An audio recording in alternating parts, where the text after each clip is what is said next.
বিনোদন জগৎ এখন আর শুধু বড় পর্দায় আটকে নেই, ছোট পর্দা থেকে ছোট হতে হতে একেবারে ওটিটিতে চলে এসেছে।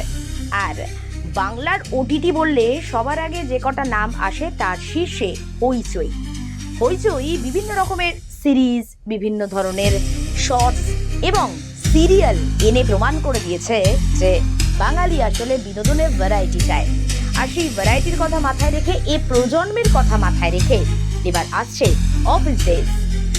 অ্যাকচুয়ালি প্রবেশন পিরিয়ডটা খুব ইম্পর্টেন্ট। এই পিরিয়ডে প্রেশার থাকে, মিটিং থাকে, আবার কিছু না থাকার ফোমও থাকে। ওভারথিঙ্কের কারণে যখন ঘুম উড়ে যায় তখন কলিগসরাই হয়ে ওঠে লাইফ সাপোর্ট। মেঘনা, অর্ণব, সিড আর স্নেহা কি পারবে ওয়ার্ক আর লাইফ ব্যালেন্স করতে? ঋতব্রত, দিব্যাসা, আরিয়ান, প্রান্তিকা এরা সকলে মিলে অফিস ডেজ হাজির করতে চলেছে। 22 মে থেকে হইচইয়ে দেখা যাবে এই শর্টস। এর আগে একটু চিল কর্নার মতো বিভিন্ন রকমের ছোট ছোট গল্প এই প্রজন্মের মন জিতেছিল। তাই নিঃসন্দেহে এই গল্প নিয়েও আশায় বুক বাঁধাই যায়। এবার একটু টলিপাড়ার খবরে আসা যায়। টলিপাড়ার ওয়ার্ক কালচার কেমন? এতক্ষণ তো অফিস পাড়ার ওয়ার্কের কথা বলা হচ্ছিল, টলিপাড়ার ওয়ার্ক কালচার নাকি খুব খারাপ।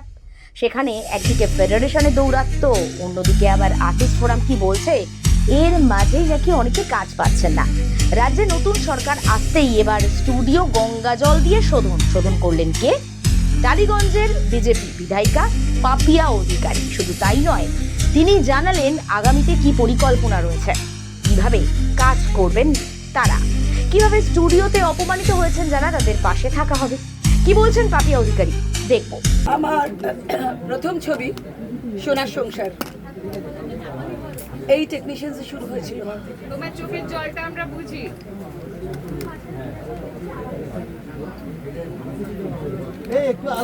তারপর গঙ্গা দিয়ে অনেক জল হয়ে গেল।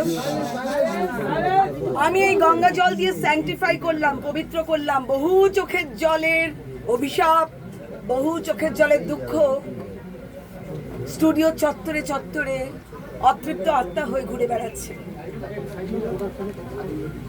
আমি এতদিন অনেক রাজনৈতিক ভাষণ দিয়েছি, যদিও আমি ঠিক সেই অর্থে কৌশলী রাজনীতিবিদ নই।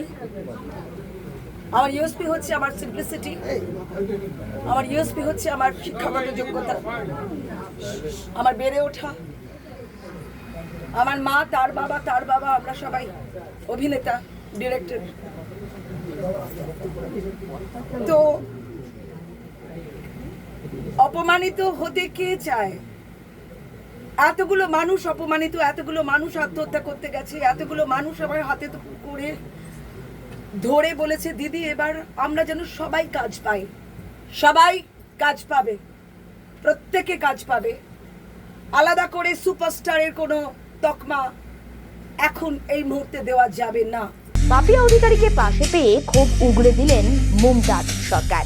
পিসি সরকারের কনিষ্ঠা কন্যা কয়েকটি সিনেমাতে কাজ করেছেন, তারপর আর তাকে সেভাবে দেখা যায়নি। খুব স্বাভাবিকভাবেই প্রশ্ন ওঠে, কেন দেখা যায়নি? তিনি কি অভিনয় পারেন না? তিনি সবটা খোলসা করলেন এবং তার কি কি কাঙ্ক্ষিত অভিলাষা সবটা একেবারে ভরা মঞ্চ থেকেই জানিয়ে দিলেন। সেটাই রাখলাম আপনাদের জন্য। আমাকেও ধাক্কা মেরে বাইরে বের করে দেওয়া হয়েছে, আমাকেও বছরের পর বছর কলকাতায় কাজ দেওয়া হয়নি। আমি কিন্তু ইন্ডাস্ট্রিতে কাজ শুরু করেছি 2005 সাল থেকে। 2005 আজকে 2026, এতগুলো বছর কাজ করছি, কিন্তু লাস্ট বেশ কিছু বছর কোনো কাজ পাই না, কোনো কাজ দেওয়া হয় না, কাজ করতে পারলেও পাই না।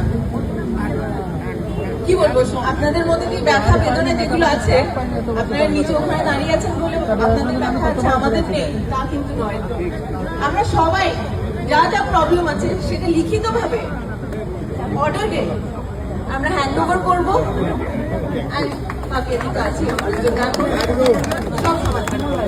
সুতরাং বুঝতেই পারছেন, বিনোদন জগতের এরকম প্রতিনিয়ত নানা খবর আসতে থাকে। তাই সঙ্গে রাখুন রাতদিন.in।